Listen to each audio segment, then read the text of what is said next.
तेजस्वी जी क्यों नहीं बोल रहे? सिवान में प्रोग्राम हो रहा है, उस परिवार से कोई नहीं आया आपकी तरफ, या आप इसमें क्या चाहते हैं?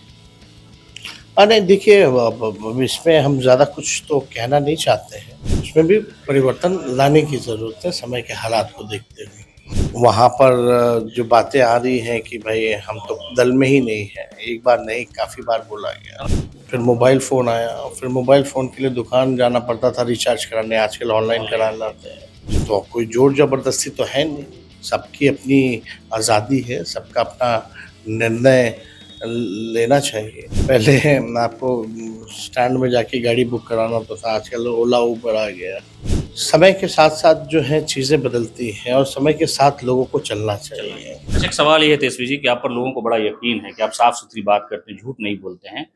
आप सिवान में हैं अभी, पहला एक प्रोग्राम आपका, आपके पिताजी राजनीति में एक संघर्ष किए, उन्होंने बड़ा योगदान दिया, लोगों को यकीन है, लालू यादव एक यकीन का नाम है।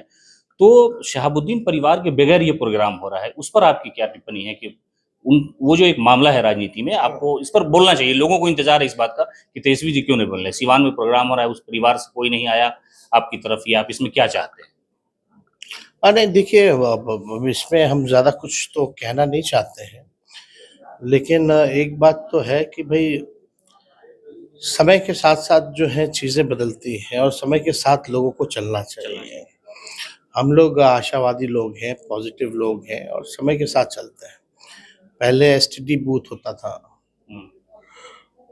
फिर मोबाइल फ़ोन आया, फिर मोबाइल फ़ोन के लिए दुकान जाना पड़ता था रिचार्ज कराने, आजकल ऑनलाइन करा लाते हैं। पहले आपको स्टैंड में जाके गाड़ी बुक कराना होता था, आजकल ओला उबर आ गया। तो समय के साथ जो परिवर्तन होता है, उसको हम लोगों को हम लोग को साथ जो है अपने उसमें भी परिवर्तन लाने की ज़रूरत है समय के हालात को देखते हुए। हम लोगों की कोई भी ऐसी मंशा नहीं रही किसी को भी हटाने या भगाने की। अब क्या बात है तो वही लोग बेटर बताएँगे, लेकिन जो हम लोग सुनते आ रहे हैं कि भाई वहाँ पर जो बातें आ रही हैं कि भाई हम तो दल में ही नहीं हैं, एक बार नहीं काफ़ी बार बोला गया। हमने ये खबर चलाई। हाँ, तो तो कोई ज़ोर ज़बरदस्ती तो है नहीं, सबकी अपनी आज़ादी है, सबका अपना निर्णय लेना चाहिए और सबके हालात को देखना चाहिए। अच्छा, एक आखिरी सवाल, जाति आधारित गणना की रिपोर्ट आ गई, आप लोगों ने काफ़ी बड़ी मेहनत की लालू यादव की, ये शुरू से तहरीक रही, संघर्ष रहा है और उसको कामयाब करा लिया आप लोगों ने, इतना पैसा खर्च हुआ।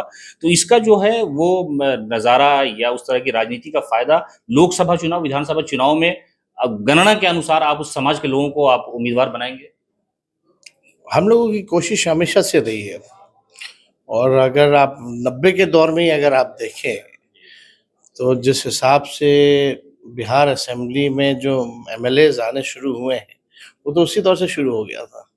तो ये हम लोगों को समझाने की ज़रूरत नहीं है।